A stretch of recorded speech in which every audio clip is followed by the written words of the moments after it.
Ito yung pagpunta namin sa Balintawak. Ako yung nanay na masipag. At umaga-umaga pa lang, nandyan na sa Balintawak. Ito pala yung Balintawak pag alas 6 ng umaga. Nagagala na para bumili ng mga gulay. Ayan ang itsura ng Balintawak. Kasama ko yung anak ko dyan. At ayun, sa sobrang siksikan, papunta na kami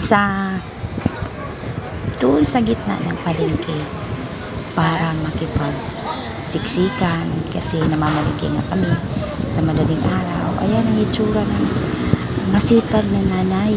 Kahit madilim pa, nasa Balintawak na. Kailangan hindi tayo mabubuhay kung hindi tayo magsisipag ng maaga. Kaya ayan, kahit mahirap gumising ng maaga, talagang gagawin natin bilang nanay. Kasama ko nga pala dyan yung anak ko. Siya yung video.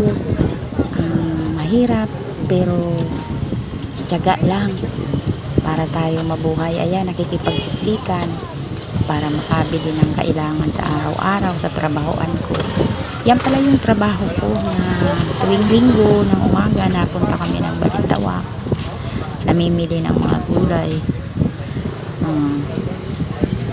Kahit gusto mo pang matulog, hindi ka makatulog kasi tinitingnan mo yung oras na alas 5 na pala, pupunta na ng Balintawak. Kasi yan ang nanay na walang nagbubuhay. Kailangan masipag ka kasi mayroon kang mga anak na binubuhay. Yun yung asawa na pinabayaan ng tatay ng mga anak niya. Kaya sikap lang para mabuhay.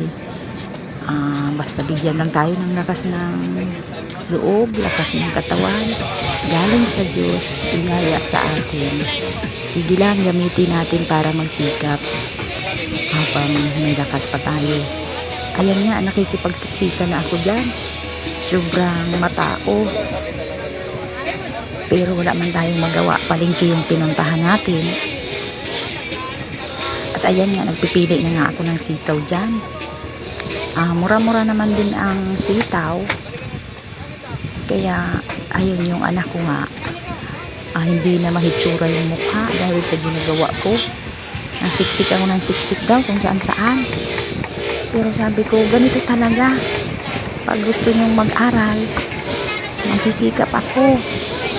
Kaya sabi ko, samahan mo ako para mapunta tayo ng Balintawak sa tuwing linggo. Ayun ang anak ko, palaging nahihirapan pero wala naman kaming magawa. At wala naman siyang tatay na nagbibigay ng para kailangan sa eskwelahan. Kaya sabi ko sa kanya, ako yung magsisikap, tulungan mo lang ako maghila ng aking hila-hila na para sa lagayan ng gulay. Ayan, dyan na kami malapit.